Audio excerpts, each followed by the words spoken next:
it's lights out and away we go!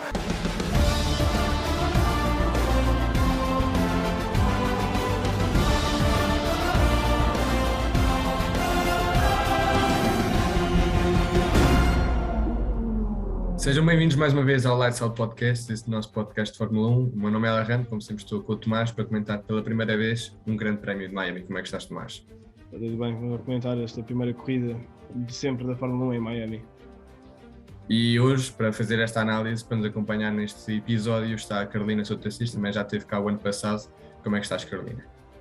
Olá, está tudo bem? Mais uma vez, obrigada pelo convite, é sempre um prazer estar de volta ao Lights Out. Estamos de volta assim para comentar este grande prémio que estávamos a falar aqui antes de começar a gravação, que teve menos emoção da esperada. Estávamos a ver essas 3 zonas de RS, pensávamos que ia haver muita mais ação e se calhar até houve, mas nós não vimos por causa da realização. E a batalha lá na frente não foi tão aquecida como nós estávamos à espera, sim, se calhar houve essa batalha na zona dos pontos. E eu queria, antes de começar com a análise, fazer aqui uma pequena reflexão, um pequeno debate sobre o Grande Prémio de Miami, porque realmente houve muita expectação. Tivemos aqui a fazer 30 mil capacetes, depois não sei quantas parcerias, vamos ali fazer uma cena, vamos ali fazer outra, imensa publicidade de todos os lados, um espetáculo enorme. Por um lado, não é bom para o meio ambiente, mas isso fica já à parte, mas por outro, realmente fazer muito espetáculo e muita publicidade para um próprio Grande Prémio. Eu queria te perguntar, Carolina, qual é que é a tua opinião sobre este espetáculo todo à volta do Grande Prémio de Miami? Eu não sou, em termos de Fórmula 1, eu não sou muito fã de todo o espetáculo que montam em torno da corrida, porque para mim o que me interessa é mesmo os carros e a corrida. Eu acho que, no fundo, Miami tentou ser o Mónaco. Eu até fiz esta brincadeira ontem em privado com os amigos, que quiseram tanto ser o Mónaco que conseguiram reproduzir Mónaco 2021. Uma corrida nada interessante, digamos assim, e uma realização péssima, celebridades que não percebem nada daquilo por todo o lado, grandes festas, porque pronto, infelizmente sabemos que o dinheiro vem acima de tudo. E não sei, acho que perdemos nós, fãs de corrida, mas pronto, ganham os novos fãs que se calhar até gostam bastante de todo este aparato. Eu não gosto pessoalmente, mas por acaso eu gostei desse ponto de vista, não me tinha recordado desse ponto de vista a nível do meio ambiente. Por um lado concordo e acho que se devia tomar um pouco mais atenção a essa situação, principalmente quando estão a mudar toda a trajetória do que são os motores, o que é os motores de corrida, tudo em prol do meio ambiente. Estão-nos a tirar aqueles arrepios daquele barulho de motores para trocar por toda esta era híbrida e fala-se futuramente toda uma era elétrica, para depois, no fundo, lá está, é muito subjetivo, porque aqui o que importa são realmente as audiências, e a gente sabe que nos Estados Unidos é todo este aparato que vende e não a corrida em si, não é? E o Super Bowl, por exemplo, é um exemplo disso. Um bocado também aquela hipocrisia de valores quando aparece o dinheiro, não é? Falavam dos direitos humanos e não sei o quê, apareceu o dinheiro no Oriente Médio, esqueceram-se os valores, agora também com o meio ambiente. Exatamente. E falavas até nessa comparação com o Mónaco, tanto que até puseram ali os barcos e água, que nem era água. Tomás, qual é que é a tua opinião sobre este espetáculo? É assim, eu acho que é aquilo que nós também já tínhamos vindo a falar nestes episódios que fazemos quando são estas pistas novas. Normalmente tem sido no Médio Oriente, mas agora viemos aqui para um bocadinho para os Estados Unidos. Eu acho que eles quiseram aqui fazer um bocadinho em Miami, ali o Hard Rock Stadium tem tudo, tem o ténis, tem o Super Bowl, tem basquete também Miami, e quiseram colocar também lá o desporto agora da moda, que é a Fórmula 1, e acaba por haver aqui um bocadinho replicar de algumas pistas, como a Carolina estava a dizer, do Mónaco, até mesmo estes iates, esta marina toda que eles tentam fazer, mas há muitos problemas que estão evidentes. Por exemplo, os comissários de pista, o tempo, já estava a falar disso antes mesmo da corrida, o tempo que eles demoravam a tirar um carro na W Series, que no Mónaco é uma coisa de 2 minutos, ali demoraram 15, e portanto não há uma boa preparação ali em torno desta corrida, mas claro que o mediatismo e todas aquelas festas e todo aquele show-off das celebridades nas boxes das equipas traz a nível digital nas redes sociais da Fórmula 1 um alcance gigante, mas depois a corrida em si acaba por deixar um bocado água na boca do que aquilo que nós achávamos que ia ser, não é? Acaba por ser um bocado uma decepção. Eu acho que... Desculpa. Diz, Carolina. Eu só dizer que eu acho que Miami até podia ser promissor, por exemplo, se alterassem ali aquela chicane e aquelas curvas, não me recordo agora o número das curvas, acho que é 17 e 18. Acho que é ou 14 e 15. Eu acho que fazendo ali uma pequena alteração até poderia ser uma pista promissora para corrida com mais ação. Porque ao fim e ao cabo acaba por haver ali mais cuidado por parte de todos os pilotos, porque não é de interesse nenhum ficar numa curva ou numa chicane, e acaba por haver esse lado mais, que acaba por diminuir um bocadinho ali a situação de corrida. Eu acho que alterando assim alguns aspectos, se calhar haveria, poderá ser futuramente uma boa corrida, mas lá está. Falando agora do espetáculo da corrida em si, falavas agora de curvas, esta era a primeira corrida em que havia menos espaço para a primeira curva e mesmo assim Verstappen fez uma grande saída, uma grande partida, conseguiu logo passar Sainz e depois de uma grande qualificação de Leclerc, tínhamos Leclerc, Sainz, Verstappen e Checo Pérez e até com Bottas em quinto lugar com uma grande qualificação. Logo na primeira curva já tínhamos o Verstappen à frente de Sainz. Como é que viste esta partida, Carolina? Eu acho que, por um lado, foi um bocadinho injusto para o Sainz, porque a posição de P2 no arranque da partida acaba por ser uma posição um bocado ingrata, porque a entrada para a primeira curva, para mim havia ali dois aspectos: ou ele se defendia do Sainz e perdia, do Verstappen e perdia para o Pérez, ou ele defendia-se do Pérez e perdia para o Verstappen, mas também dou muito mérito ao arranque do Verstappen, que foi sensacional. Eu acho que ele teve um arranque excelente, soube aproveitar o espaço em pista, soube medir a jogada de qual a melhor maneira de entrar na curva. Por isso eu acho que tanto mérito do Verstappen pelo arranque que teve, e também um bocadinho, se calhar, ingrato para o Sainz pela posição em que estava, porque ter o Verstappen assim um bocadinho ao lado e o Pérez, aliás, o Verstappen, sim, o Leclerc ao lado. Lá está, é engraçado, porque ele, no momento em que arranca, ele fica quase, não digo ensanduichado pelos Red Bull, mas fica ali numa posição muito vulnerável.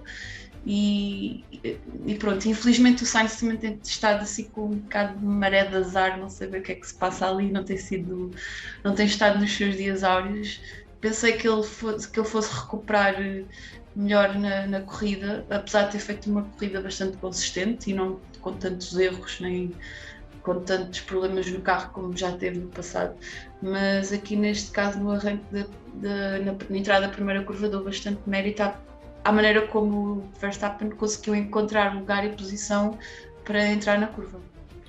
Verstappen também beneficiou por um lado da saída na zona da parte limpa da pista, tinha a melhor tração, e quem também fez uma grande saída foi, por exemplo, o Alonso, que subiu logo 3 lugares. Depois vimos também como os Mercedes queriam alguns.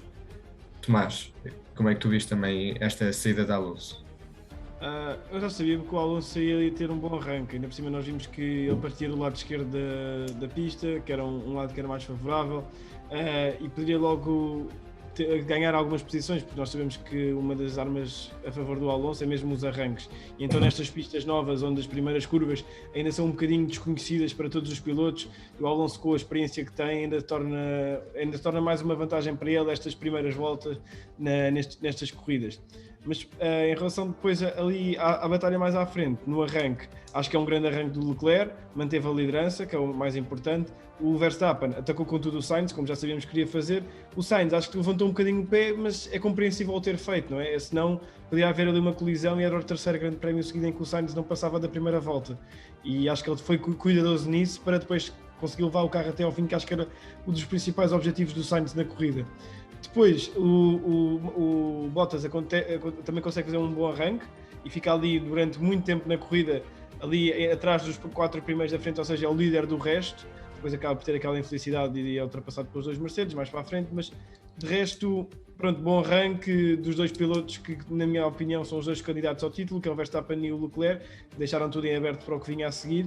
Cá para trás, houve também, pronto, esses bons arranques neste caso do Alonso. O Ocon também acaba por ter umas boas primeiras voltas que lhe consegue logo tirar uns pilotos da frente, visto que partia de último. Portanto, acho que o arranque foi normal e numa pista em que, como nós estamos a falar, não havia tanto conhecimento da pista, foi bom para os pilotos e para as equipas não haver um acidente logo no início de uma fase muito precoce da corrida.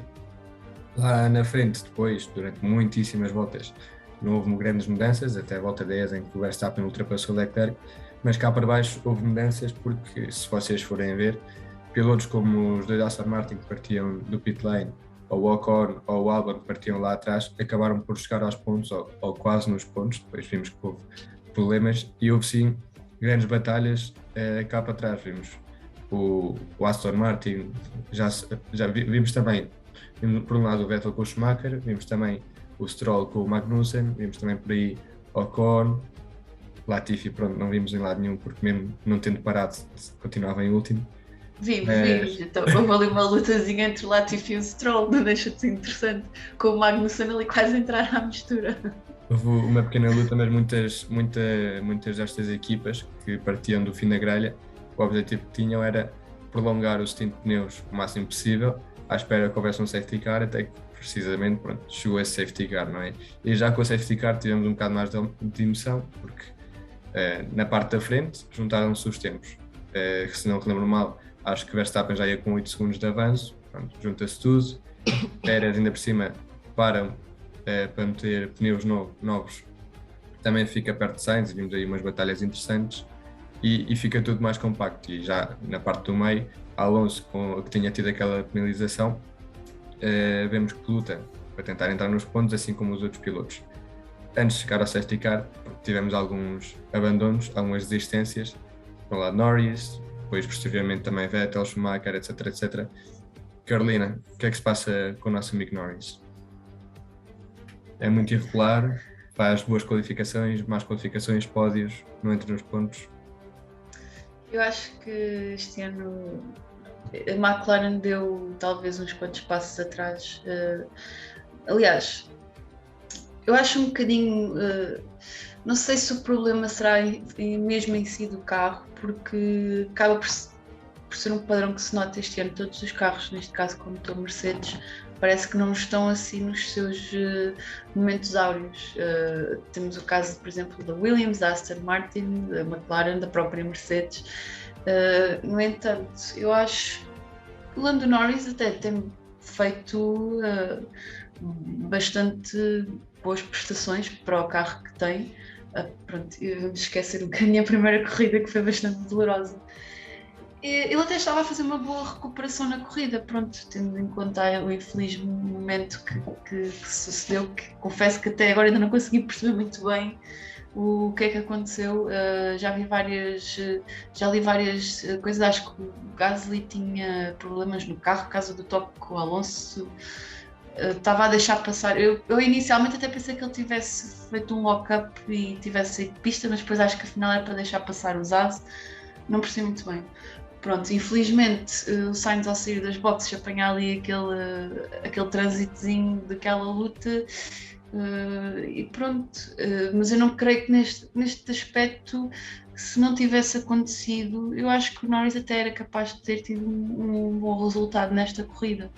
Não me recordo agora em que posição é que ele estava quando foi às boxes, mas creio que ele andava cá para cima, mais ou menos perto dos pontos. Eu lembro-me que houve uma altura da corrida em que estavam os 2 McLaren em baixo, mas isso foi porque foram os primeiros a ir às boxes. Tirando isso, eu acho que o Norris tinha bastante possibilidade de conseguir fazer uma boa recuperação e até acabar numa boa posição, porque ao final de contas tem sido o piloto de McLaren que consegue ter uma consistência um pouco mais definida. Pronto, tudo bem que ele beneficia do facto de ser o piloto que neste momento está há mais tempo na McLaren,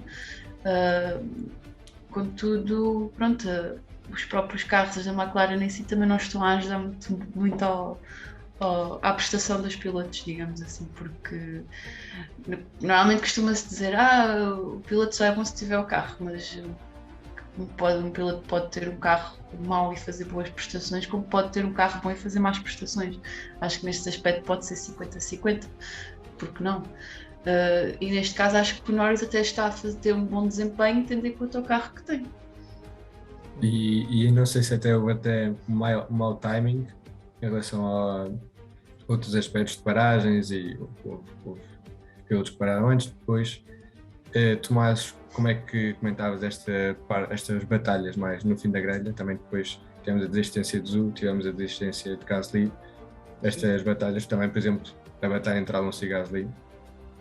Eu acho que, por acaso, há uma batalha, não acaba de ser uma grande batalha, porque sabíamos que ali não viria uma grande luta, mas para mim foi das melhores ultrapassagens do dia, de ontem, foi a do Vettel ao Latifi. Numa parte difícil da pista, ali numas curvas bastante apertadas, ele parecia que ia por fora, depois vem por dentro. Esse para mim foi um dos grandes moves do dia de ontem. Mas em relação a essas batalhas, Alonso Gasly estava bastante intensa. O Norris e o Ricciardo, como é aquilo que a Carolina estava a dizer, foram os primeiros pilotos a pararem, acaba por depois iam começar a fazer outra vez a sua corrida de trás para a frente, ali à espera que os outros pilotos também fossem às boxes, mas estava tudo ali muito equilibrado. Eu acho que mesmo as maiores distâncias eram aqueles 5 da frente e as respectivas lutas entre eles. Depois tudo o resto estava muito equilibrado. Os próprios Mercedes, depois das paragens, também tiveram muito próximos uns dos outros, um do outro. Depois o Bottas também estava lá próximo, acaba por ter aquele problema, como também já tínhamos falado. O Mick Schumacher acaba por também ter uma infelicidade, quando eu achei que ontem, antes do safety car, que ele ia conseguir chegar aos primeiros pontos pela Haas e aos seus primeiros pontos também na Fórmula 1. O Magnussen também não foi aquele Magnussen que nós estávamos à espera que fosse numa pista ainda por cima, que eu achava que os Haas ia estar um bocadinho melhor do que aquilo que tiveram. Em relação aos McLaren, é aquilo que nós também já sabemos, que pronto, é um carro que deu uns passos atrás, é verdade, mas que de pista para pista pode nos surpreender, como nos surpreenderam, por exemplo, o Norris em Imola, não é? A chegar ao pódio, mas vai ser um bocadinho uma incógnita de grande prémio para grande prémio, e há corridas onde eles vão ser mais competitivos, e nestas corridas, normalmente o Norris acho que vai se evidenciar ao Ricciardo, mas há outras corridas em que isso não vai acontecer, e quando não acontece, só é uma equipa que anda aqui na luta pelos pontos e pouco mais. A seguir ao safety car tivemos essa situação que estás a dizer do Vettel e do Schumacher, que estavam os dois nos pontos e afinal acabam por sair os dois dos pontos, numa ação um bocado, não sei se dizer parva, porque realmente não havia muito em luta, e o Schumacher vai longo, bate no Vettel e acabam os dois por arruinar a sua corrida.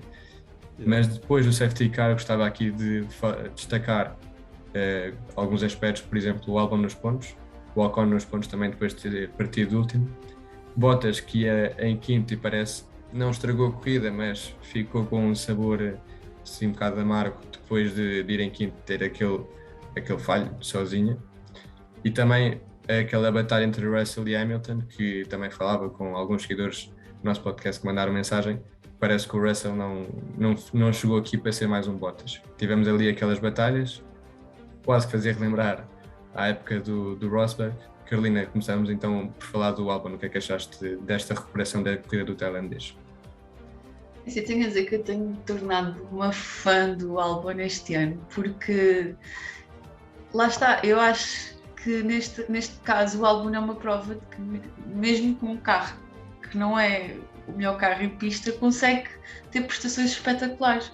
E por acaso ainda ontem partilhei no Twitter que tenho imensa pena que a Williams tenha um piloto como o Albon e ao lado dele o Latifi. Eu acho que, por exemplo, se eles tivessem uma dupla de pilotos, por exemplo, o Albon e o Piastri, talvez a Williams neste momento tivesse o dobro dos pontos que tem, porque o Albon tem carregado a equipa às costas, eu acho que é assim, e tem feito prestações espetaculares. Eu acho que tem estado super consistente. Aliás, e mesmo a própria estratégia dele e da equipa dele, que tem sido impecável, conseguem sempre maximizar o mal dos outros, neste caso, porque conseguiram beneficiar mais uma vez aqui também da situação de safety car e achei uma corrida por parte do Albon excelente. E esperemos que venham mais assim, talvez que chegue a lugares mais altos da tabela, porque acho que já merecia assim um P5, talvez. Eu acho que ele já consegue, talvez mais para meio da época, consiga sacar assim uma posição mais alta. Até ficaria muito contente pela Williams, por ser uma equipa tão histórica, e é um bocadinho triste ver que andam assim mais em baixo nos últimos anos. Acho que também traria outro folga à equipa. Pronto, e infelizmente tem o Latifi lá do outro lado, que vai fazendo o que pode, mas pronto, não... Lá está, não consigo compreender como é que... Mas pronto, olha, voltando à conversa do início, é tudo movido pelo dinheiro neste caso. Falavas agora no Piastri, na possível entrada de Piastri, também foi uma notícia que tivemos esta semana, as conversações da Williams com os patrocinadores e também com o Ralf Schumacher ali no meio, a possível entrada de Piastri em troca de Latifi. Também Alberto Fabregas, o jornalista espanhol, comentou que poderiam mexer-se alguns lugares na Fórmula 1 há umas semanas, mas fazendo um parênteses e deixando isto a um lado, Tomás, falamos outra vez de Albon, de Ocon, destes pilotos. O que é que tu achaste da corrida deles? O Albon já mostrava antes da saída dele na Fórmula 1 que era um piloto cheio de qualidade e que poderia ter muito sucesso na Fórmula 1. O Latifi, infelizmente, é um piloto que para a Williams não vai conseguir lutar por pontos, e aquilo que a Carolina estava a dizer tem toda a razão. A Williams, a apostar no Piastri ou noutro piloto com mais experiência na Fórmula 1, com mais talento, tem a possibilidade de ter para o Albon com um colega de equipa que lhe ajude a lutar mais por esses pontos e também consiga chegar a alguns pontos. Isso é a minha opinião em relação à Williams, e em relação ao Albon. Espetacular corrida, e mais uma vez é aquele piloto que, se os outros à frente dele fizerem porcaria, ele está lá para lhes passar à frente e para sacar alguns pontos para a equipa. Depois, Ocon, espetacular, partia do último, apesar dos dois Aston Martin partirem no pit lane, mas consegue fazer uma corrida espetacular, e para quem partia do último conseguir acabar em oitavo e sacar 4 pontos para a Alpine é muito bom, e acaba por, depois com a penalização do Alonso, ser o único Alpine nos pontos. Depois o Bottas, e pronto, é aquilo que nós já tínhamos falado, acaba por ter uma grande qualificação, um P5, é o melhor do resto, melhor que os dois Mercedes. Depois na corrida acaba por tremer um bocadinho naquele momento e fica aquele sabor amargo, como tu estavas a dizer, na boca do finlandês. E o Stroll, com as penalizações, acaba por beneficiar e ficar com um ponto para a Aston Martin, que acaba por não ser um fim de semana perdido para a equipa dele, ou seja, para a equipa da Aston Martin, porque apesar disso, eu acredito que a equipa achava que neste grande prémio ia conseguir pôr os dois pilotos nos pontos, mas pronto, o Vettel acaba por ter aquele acidente com o Schumacher e o Stroll aproveita e é o único piloto a pontuar para a Aston Martin. Falando agora do top 3 dos construtores, vamos começar pela Mercedes. Mercedes, que parece, pronto, aos poucos está lá chegando. O Russell acaba por ser o único piloto que consegue ficar no top 5 e parece que vai conseguindo pontos, vai pouco a pouco, e sem fazer muito barulho, chegando a um objetivo. Hamilton está melhor do que no início, evidentemente, mas parece que a Mercedes ainda falta. No entanto, eu queria comentar aquela questão que referi anteriormente, esta luta ou batalha, ou esta situação entre o Russell e o Hamilton, Carolina, que não víamos, por exemplo, o ano passado com Bottas. É assim, o ano passado tínhamos a Mercedes a lutar pelo campeonato de construtores e pelo campeonato de pilotos. Este ano não estão propriamente a lutar pelo campeonato de pilotos e de construtores. Talvez estejam a lutar ali pelo segundo, terceiro lugar. Contudo, acho que também, por alguns comentários que eu tenho visto, a malta tem sido um bocadinho injusta com o Hamilton, porque o Hamilton, apesar de ter tido más prestações, temos que nos lembrar que o Hamilton neste momento tem um carro completamente diferente do carro do Russell. Ainda ontem estava a ler qualquer coisa como que o Hamilton tem 1,5 kg a mais de sensores no carro, tem definições de setup completamente radicais comparados com os do Russell, porque lá está, sendo o piloto que está há mais de 10 anos na casa, é o piloto que tem capacidade de testar o carro ao limite, o que seria um bocadinho injusto talvez para o Russell acabar de chegar e entrar num carro e adaptar-se a uma nova equipa, um novo carro, um novo estilo de condução diferente. Se calhar, se puséssemos o Russell nessa posição, andávamos a ver o Russell lutar pelo P18 ou P19. No entanto, não lhe tiro mérito nenhum. Acho que o Russell tem tido uma prestação impecável, melhor do que o que eu esperava. E lá está, e esta situação do facto da Mercedes não estar a lutar pelo campeonato de pilotos mostra uma Mercedes completamente diferente do que o pessoal está habituado, porque agora não há ordens de equipa, porque não há um piloto que precisa mais dos pontos do que outro. É a equipa que precisa dos pontos, não é um piloto X. Sendo a equipa que precisa de pontos, eles vão maximizar isso o quanto puderem, porque tendo o Russell com um carro se calhar um bocadinho melhor a nível de velocidade, porque nota-se perfeitamente que o carro do Russell tem mais velocidade que o carro do Hamilton, e a prova disso foi ontem naquelas ultrapassagens.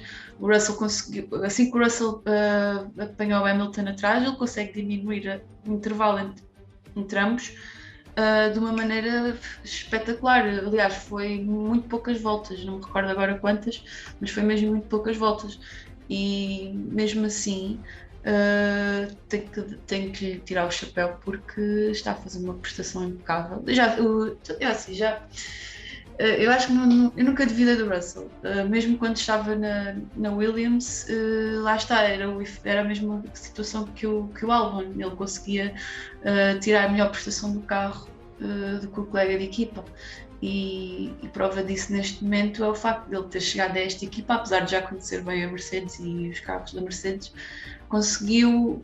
está a conseguir ter o seu verdadeiro desempenho. Pronto, o Hamilton, eu acho que o seu tempo lá chegará. Neste momento a Mercedes também precisa de testar muita coisa e de conseguir perceber o que é que realmente se está a passar no carro, e pronto, e o sacrificado foi o Hamilton. E tu, Tomás, o que é que achas da situação da Mercedes e particularmente, por exemplo, do Russell? É um bocado aquilo também que a Carolina estava a falar.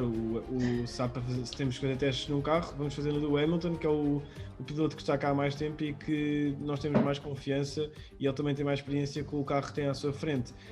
Mas acredito que a Mercedes está a fazer tudo para melhorar o carro, e ok que não vai conseguir se calhar lutar com a Ferrari nem com a Red Bull por lugares acima na tabela de construtores, mas acredito que daqui a 2-3 corridas vamos ter uma Mercedes muito mais competitiva, um Russell e um Hamilton muito mais próximos a nível de performance em cada corrida, e vão dar muita luta aos pilotos que estão acima dele, que são os dois da Red Bull e os dois da Ferrari. De resto, ok, é verdade que há aqui uma discrepância nestas primeiras 5 corridas em relação ao Russell com o Hamilton, mas acredito que no fim, daqui para a frente, daqui a principalmente 1 ou 2 corridas, vamos ver que este equilíbrio entre os dois pilotos da Mercedes vai ser cada vez mais evidente, e isso vai ser tanto bom para eles, que conseguem ter melhores corridas, como também para a equipa. E acho que a Mercedes não vai acabar em grande como costuma acabar nos últimos anos, mas vai acabar muito mais competitiva do que aquilo que estamos a ver agora e que vimos no início desta temporada. Falando agora da parte alta da tabela, desses 4 primeiros lugares, tivemos essa ultrapassagem de Verstappen na volta 10, a partir daí começou a distanciar muito até o safety car, e depois do safety car havia aquelas situações de DRS, mas também não acabou de haver uma grande batalha, sem ser, por exemplo, a parte do Sainz com o Checo, em que o Checo também faz aí uma dive bomb, manda-se, e não conseguiu mesmo ultrapassar a Sainz, que segurou esse pódio. O que é que achaste da batalha destes 4 lá de cima, Carolina? Eu confesso que depois do safety car até os ânimos exaltaram-se um pouco ali na frente, e essa batalha do Sainz com o Pérez até foi bastante interessante. Acho que o Pérez teve bastante coragem para se mandar daquela maneira. Pronto, quase que estragou um bocadinho a corrida, mas felizmente conseguiu diminuir os danos. Mas sinto que houve talvez uma corrida mais intensa entre o Pérez e o Sainz do que propriamente entre o Leclerc e o Max. porque embora o Leclerc tenha andado ali no DRS range do Max, sinto que para o Verstappen o DRS do Leclerc nunca foi uma verdadeira ameaça, porque eu acho que ele conseguiu sempre defender-se e utilizar posições em pista de maneira bem estratégica e de tal maneira que rapidamente conseguiu até abrir um bom intervalo de tempo para o Leclerc após 3 voltas, acho, ou 3 ou 4 voltas depois do início do safety car. Quanto ao Pérez e ao Sainz, por um lado, não fico chateada do Pérez ter arruinado ali um bocadinho a luta pelo terceiro lugar, porque eu gosto imenso do Sainz e o meu sonho este ano é ver o Sainz ganhar uma corrida pela Ferrari, por isso eu quero a melhor prestação possível do Sainz nas corridas, e por mim o pódio do Sainz, seja de que maneira for, eu fico sempre muito contente. E também de relembrar que o Sainz acho que passou a corrida inteira sem poder beber água, porque acho que houve uma avaria qualquer no distribuidor, e com lesões no pescoço por causa da batida que ele tinha tido anteriormente. O que torna ainda mais heróico, digamos assim, este P3 do Sainz. Mas queria só ressalvar aqui a situação e tenho que dizer isto, porque acho que neste momento merece. Tenho que dizer que eu sinto que o Verstappen neste momento tem uma verdadeira postura e comportamento de campeão do mundo, e prova disso foi a corrida que fez ontem. Sinto que quando existe a luta Verstappen-Leclerc, o Verstappen sabe que com uma determinada pressão vai fazer o Leclerc ceder, e o Leclerc cede mais depressa à pressão do que o Verstappen. Talvez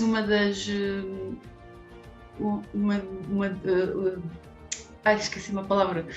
Talvez isso tenha vindo também um bocado pela luta que o Verstappen teve o ano passado, a época inteira, com o Hamilton. Mas neste momento vejo o Verstappen fazer lutas mais limpas, mais reais no sentido de Com mais uma maturidade. postura, exato, com mais maturidade e com mesmo aquela postura de eu vou ganhar esta corrida, não é bem ou mal, mas com paciência. E já na corrida de Jeddah foi a mesma coisa, ele teve paciência para ir buscar o Leclerc no final. Pronto, agora neste aspecto consegui buscá-lo logo no início, mas a postura que ele teve no final da corrida, para mim, mostra que este sim é o Verstappen que eu gosto de ver correr, e espero que seja assim quando o Hamilton se voltar a entrar na luta, ou o Russell, ou seja quem for outro piloto. Mas pronto, eu disse aqui o Hamilton por questões de tudo o que se passou o ano passado, e porque eu não acredito que o Hamilton vai ficar o ano inteiro a lutar por lugares no meio da tabela. Por um lado, eu quero acreditar que a Mercedes se vai juntar à luta, porque acho que seria muito mais interessante para os fãs de corrida ver mais uma equipa na luta, não é? Porque ao fim e ao cabo acabamos por ter a mesma coisa que tivemos outros anos anteriores, são duas equipas a disputar o campeonato e os outros todos a disputar entre si. Eu acho que aqui o que interessa, na minha opinião, é quanto mais equipas houverem a lutar pelos primeiros lugares, pelo primeiro lugar neste caso, melhor para nós como fãs. E pronto, eu tinha que dizer isto porque eu estou realmente contente por ver esta versão do Verstappen, mas pronto, eu quero ver mesmo o Sainz a ganhar. O Verstappen está mesmo com uma condição a campeão do mundo. Nós vimos que sempre que ele acabou uma corrida, acabou em primeiro, e era aquilo que tu estavas a dizer. Assim que ele está atrás do Verstappen, está sempre do Leclerc, aliás, está com uma condição muito segura, consegue pôr pressão no Leclerc e acaba sempre por ser superior. Este fim de semana se calhar não teve um 10, nós iremos pôr também as notas no nossos posts do Instagram, se calhar não teve um 10 porque faltou aquela pole que tinha feito nos grandes prémios anteriores, mas foi mesmo uma condição quase perfeita ao longo da corrida. Tomás, comentar também o que é que achaste? Mas eu acho que, por exemplo, só não pomos o 10 da pole porque ele também não conseguiu fazer a última volta, porque eu acho que ele ainda ia buscar a pole Mas de resto, é assim, eu acho que o Verstappen e aquilo que a Carolina estava a dizer tem toda a razão, que está com uma mentalidade mesmo de campeão, uma condução astuta, firme, e ele sabia que, e é aquilo que estavas a dizer e tens toda a razão, e agora se nós temos aqui um bocadinho uma retrospectiva, o Verstappen sabe quando vá no mano a mano com o Leclerc acaba por ceder de alguma maneira, e ele vai ganhar vantagem em relação ao monegasco da Ferrari, mas acaba por ser um bocadinho a experiência que ele já trouxe do ano passado em combater durante não sei quantas corridas com o maior campeão da Fórmula 1, que é o Hamilton, não é? E agora apanha o Leclerc, que anda pela primeira vez nestas andanças da luta por um campeonato mundial, e ele parte um bocadinho em vantagem nesse tema em relação à experiência. Em relação ao Sainz com o Checo, estava uma boa luta, até a uma altura ali em que, se não me engano, o Checo começou a tirar muito tempo e até ia começar a entrar na zona de DRS do Sainz, mas ainda não tinha havido o safety car, e ele depois tem um problema com o motor, que até ele fala com os engenheiros no radio, ouve-se isso, e depois aumenta logo para 8 segundos a distância. Depois com o safety car, achei que ia haver maior facilidade dele aproximar-se do Sainz, principalmente nas retas de DRS, mas o Sainz protegeu-se muito bem e o Ferrari do Sainz mostrou-se muito mais conhecedor da pista e saber onde é que poderia ganhar tempo ao Checo nas voltas finais, e acho que isso foi a chave do sucesso do Sainz. E depois naquelas voltas finais acho que o Pérez também, com os pneus médios, já não conseguia tirar aquele partido que teria conseguido se conseguisse ultrapassar o Sainz nas primeiras voltas, e depois isso acaba por o Sainz ter a vida mais facilitada para conseguir fechar o pódio, e já são 3 pódios. É verdade, Carolina, são quase os mesmos que fez o ano passado, ainda não é a vitória, mas eu acho que também deve estar próximo de chegar o tempo do Sainz e a vitória dele. E ele deve estar contente, porque se falávamos de que cada vez que o Verstappen acaba uma corrida fica em primeiro, o Sainz também, cada vez que acaba uma corrida fica ali no pódio. Portanto, já para finalizar esta análise, Carolina, se tivesses de definir esta corrida com uma única palavra, que palavra é que escolhias? É assim, nem sei, é muito complicado definir esta corrida, porque não foi das minhas preferidas, aliás. Não sei.